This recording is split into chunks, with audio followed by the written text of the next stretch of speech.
Hey everybody, Josh here from Android Central.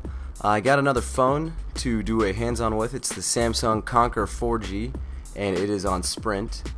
And with that being said, let's just hop right into the hardware part of this hands-on. What we're looking at is a 3.5-inch screen with a 320 by 480 screen resolution. We've got a 1.3 megapixel front-facing cam up top, a pretty small earpiece, our requisite light and proximity sensors.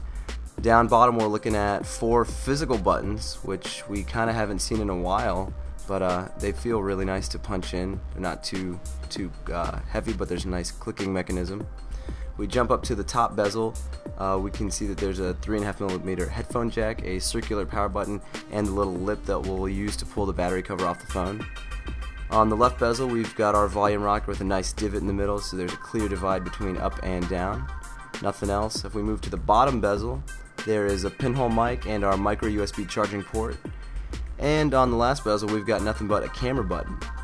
I am pleased to say that the camera button uses that 2-level press, so you press halfway down to focus, push it all the way down to take the picture. Feels really nice. If we hop over to the back of the phone, we've got our speakerphone. We've also got a 3.2 megapixel camera with flash and this really nice crisscross textured back, not unlike what is on the Sprint Galaxy S2 phone. So let's pop the battery cover off and see what we've got underneath. The Samsung Conquer 4G comes with a 1500 milliamp hour battery. It also has a micro SD card slot up in the corner that requires you don't need to pull the battery to get the micro SD out. It comes with a 2 GB micro SD card. And for other hardware specs, it runs a 1 GHz single core processor, which is kind of crazy to believe that that was top of the line not too long ago.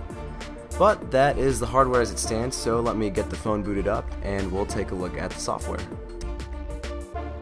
Alrighty, we've got the phone nice and booted up now.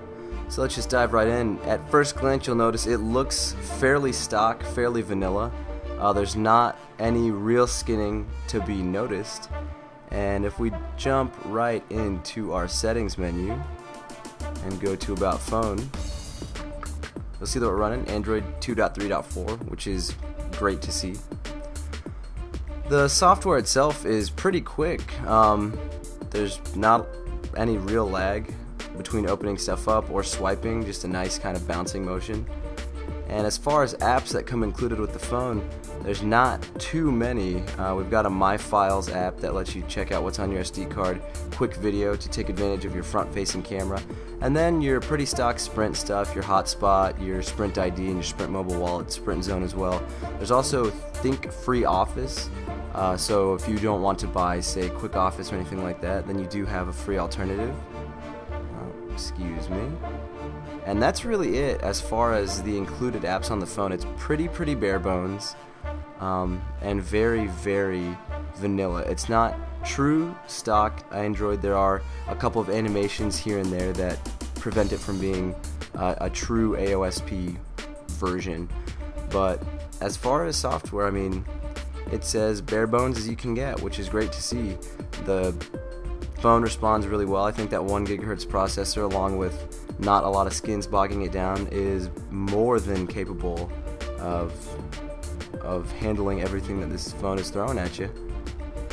And so I'll spend a little bit of time with it, probably tag team between it and the Evo Design 4G, and I'll get a review for this phone up not too long from now.